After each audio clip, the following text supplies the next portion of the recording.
du fil. Bonjour. Monique, Oui, merci beaucoup d'avoir accepté notre invitation. On est vraiment chanceux de pouvoir compter sur votre expertise parce que, bon, je le disais, là, ancienne présidente du Conseil du Trésor, ancienne ministre des Finances, vous en connaissez une et une autre sur l'administration publique au Québec, sur la gouvernance au Québec. Et là, l'enjeu dont vous avez choisi de nous parler ce matin, c'est celui de l'immigration. On en a entendu beaucoup parler à la fin de l'année 2025, particulièrement dans la région de Québec. Il y a eu des sorties de personnes immigrantes. Il y a une sortie du maire de Québec avec des gens d'affaires aussi pour dire ce qui se passe en immigration, ça n'a pas de bon sens. Des gens qui vont peut-être devoir rentrer chez eux après avoir tout fait pour vivre leur rêve au Québec.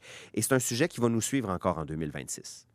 ah ben, c'est sûr là que c'est un sujet, extrêmement important et troublant, Alexandre. Troublant parce que, ce programme-là a été mis en place, ça fait quand même presque 10 ans, en 2010, je pense et dans le fond, c'est qu'on permettait aux gens qui avaient obtenu un diplôme du Québec, cégep, université, et cetera, ou quelqu'un qui avait travaillé pendant 1 an ou 2 au Québec, donc c'était intégré au Québec, de pouvoir, obtenir la résidence permanente plus rapidement. Parce qu'au Québec, Alexandre, c'est beaucoup plus difficile, par exemple, que chez nos voisins de l'Ontario Oui. pour devenir résident permanent. Et nous autres, là, eux, ça prend 9 mois.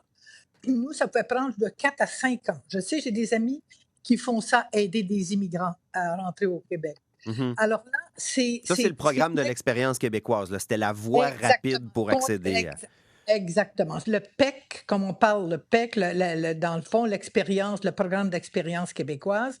Et là, tout à coup, le gouvernement a trouvé qu'il y avait trop de résidents temporaires. Là, il y en a plus de 500 000 au Québec actuellement. Mhm. Il a dit, bon, on ne peut pas ouvrir la porte à tout ce monde-là. On va être capable de les choisir selon nos besoins. Or, ces gens-là sont venus au Québec, que ce soit des étudiants, que ce soit d'ailleurs les universités ont protesté contre ce programme-là, contre la fin de ce programme. Et ces gens-là sont venus au Québec, se sont installés. Parfois, ils ont amené leur épouse, ils ont eu des enfants, les enfants sont à l'école. Et là, on leur dit, ben là, on est navré, mais on a changé de programme. Ouais. Et alors là, bien évidemment, ces gens-là, que ce soit les propriétaires d'entreprises, les restaurateurs, qui, dans le fond, voient leurs employés être obligés de quitter. Et moi, je pense qu'il y a lieu à réfléchir à donner une clause grand-père à ces gens-là Mais M. parce que, Legault a fermé la porte à ça. A dit il n'y en aura pas de clause grand-père. Les gens, et- maintenant, vont devoir passer par le nouveau programme, le programme de sélection des travailleurs qualifiés. Ça va être sur invitation. On va les inviter à déposer leur candidature en fonction de nos besoins en termes de main-d'œuvre. Or, il y a beaucoup de gens qui n'ont pas reçu d'invitation. Il y a beaucoup de gens qui n'en recevront pas. ben, c'est clair. Écoutez, Monsieur Legault a dit non, il a fermé la porte, mais Monsieur Legault, c'est un politicien, puis à un moment donné, il va être obligé d'ouvrir la porte, là. OK? Ça se fait comme ça, là. Ça s'est fait comme ça avec la réforme de la santé, il est obligé de reculer, là. Il y a des choses qui ne passent pas dans l'opinion publique. Il y a des choses qui ne fonctionnent pas. Et là, je pense que même s'il a fermé la porte à double tour, ben, devinez quoi? En politique, parfois, il faut marcher, on est peint dans le coin, mais il faut marcher dans la peinture. C'est la peinture, c'est ça. Alors, Vous pensez vraiment que c'est ça qui va arriver? ben, je ne sais pas si c'est ça qui va arriver, mais c'est clair que ça va jouer contre lui, à moins qu'il règle beaucoup de cas très dramatiques qu'on a eus par les médias notamment, et qu'il décide à ce moment-là de régler tous ces cas très, très problématiques là. Il y en a là qui ont des enfants à l'école, ça fait Mhm. 3 ans qu'ils sont ici, sont bien intégrés, ils ont acheté une maison, tu sais, là, je veux dire, sont vraiment installés. Mais même des cas plus simples. Vous savez, moi, je suis intervenue, vous allez rire, mais j'ai une maison de campagne à Saint-Donat, dans les Laurentides, et il y a une boulangerie là, et la boulangère, elle a fait venir un boulanger qui est une denrée très rare, très, très rare. Donc, il y a un Français qui est venu et il pouvait faire venir sa femme, mais sauf que sa femme est tombée malade, il a fallu qu'elle retarde. Donc là, elle ne peut plus venir. Elle ne peut plus venir. Donc, lui, il va être obligé de quitter, là, c'est clair. Mhm. Il ne pourra pas dire, ben, je laisse ma femme en France, puis moi, je viens ici.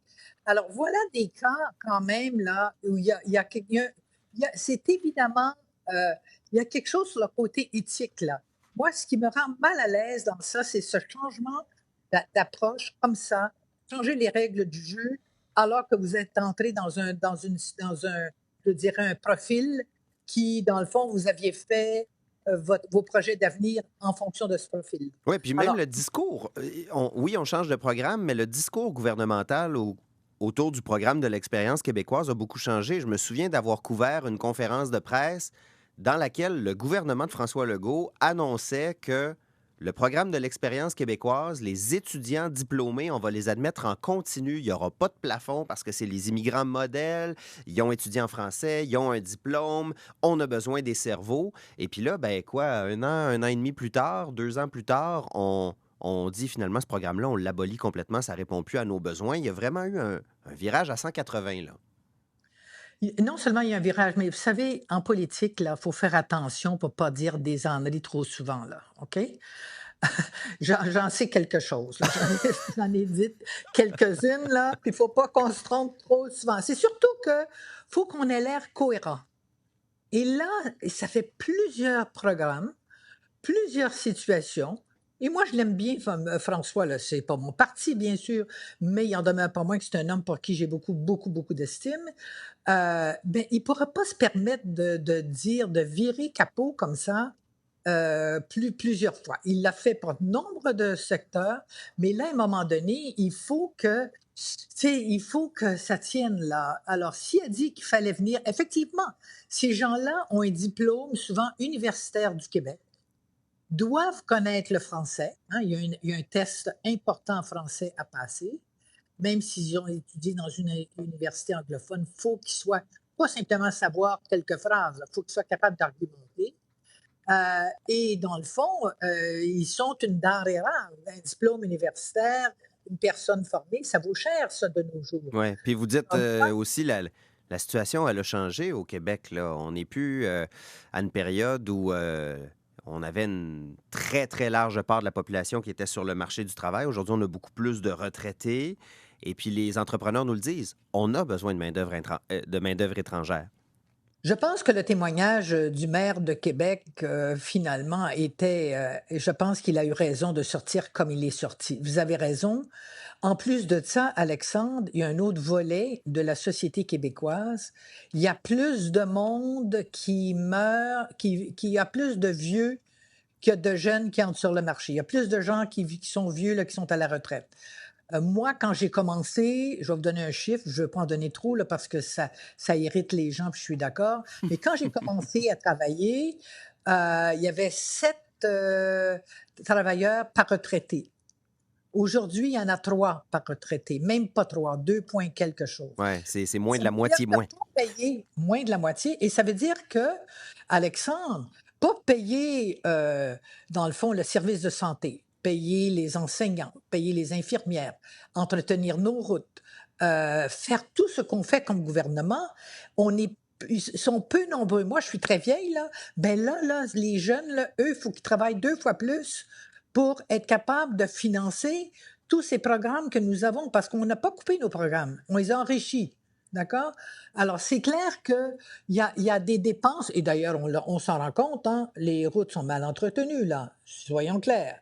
Hein, moi, là, dans mon bout de patelin, là, au Québec, là, je vous assure que les routes, c'est pas bien entretenu. Bon, alors voilà un peu le défi du gouvernement de se poser la question, est-ce que je dois revenir sur ma parole que Oui, j'ai donnée? oui. Aussi, dans le fond, parce qu'il est peut-être normal qu'il change le PEC pour autre chose. Ça, le gouvernement a le droit de faire ça. Il va vers ses priorités à lui. Bon, d'accord. Mais Ça, qu'est-ce j'en qu'on fait ai. avec les gens qui sont ici Voilà. et qui, là, subissent le changement des règles? Ça, c'est autre chose. Donc, Monique, on va suivre ça ensemble. Qu'est-ce que François Legault fera avec ce dossier épineux en 2026, peut-être même plus tôt que tard en 2026? On se reparle dans 2 semaines, Monique. Merci beaucoup À d'avoir été bientôt, des nôtres. Alexandre. Ça me fait plaisir de vous parler. À bientôt.